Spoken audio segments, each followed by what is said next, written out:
again for another interesting video, which is all about the celestial sphere and the constellations found in the Philippines. First, let me explain what is celestial sphere. The celestial sphere is the apparent surface of the heavens on which the stars seem to be fixed. It has a purpose of establishing coordinate systems to mark the positions of heavenly bodies. In other words, it is used to describe the position of objects in the sky, which is a fictitious sphere centered on the earth upon which all celestial bodies can be projected. Celestial sphere is a map of the sky that has a latitude and a longitude. This allows astronomers to locate any celestial objects, which is still emerging nowadays. An imaginary sphere of the sky where we can find the different zodiac signs and constellations. The considered center of this sphere is the position of the observer. This means that you can view different constellations or star formations here in the Philippines and those on the other side of the world, such as in Canada, where they can view also different star formations.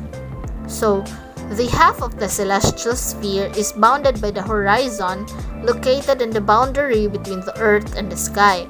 It is best seen when you have an obstructed view of the sky, such as in a vast, flat, and open plain or when you're in the middle of the ocean. And if standing outside, looking straight up, then you will be looking at the zenith, which is the point in the sky directly overhead. Another is the point where it is directly opposite the zenith.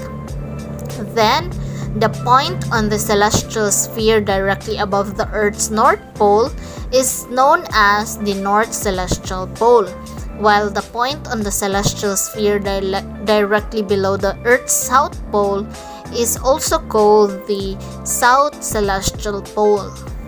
During nighttime, stargazing is the perfect thing to do, looking up at the sky while feeling the breeze of the wind.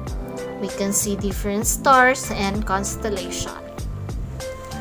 So, now let's discuss what is constellation. Constellation are the imaginary formation of stars in the evening sky. Usually, each of the major constellations are designated to the months that they can be seen in the sky. Now, let us discuss the different constellations found in the Philippines. First is the Orion constellation, which is the easiest constellations to find at night in the Philippines. In Greek mythology, Orion was a legendary hunter, and Orion had a big shiny belt, a club, and a short sword. Naturally, since Orion is a very good huntsman, he always has his faithful dog with him. So our next constellation is the Canis Major, or also known as the Sirius the dog. Sirius also looks like a backward picture of the chair or a bed. Sirius the faithful dog follows his master Orion as he hunts across the night sky. Next constellation found in the Philippines is Balatic. It is composed of perfectly aligned and evenly spaced stars which act as the belt of the constellation of Orion. In Palawan, Balatic is seen as both the sword and belt of Orion, the start of planting and setting of traps to protect the crops from animals. Supot ni Judas, or Mapulon in Tagalog, is also known as the star cluster Pleiades, the Seven Sisters, located in the constellation of Taurus.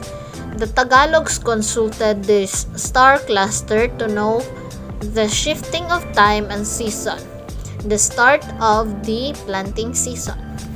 Next constellation is the Lepu by the Matigsalog Manubo of Bukidnon, is also known as the constellation of Aquila. It signifies the time to clean or clear the fields while waiting for the harvest time. Next is the Talang Batugan named for its characteristics of slow motion. It has a large size and low brightness, and usually known as a guiding star for shepherds. In Bicol, there are stars such as Pugot, used as a sign for fishing and incoming storms. Suag is a four-star that resembles a four-sided figure which signals the beginning of nighttime. Torong is the three-star that show an approaching storm.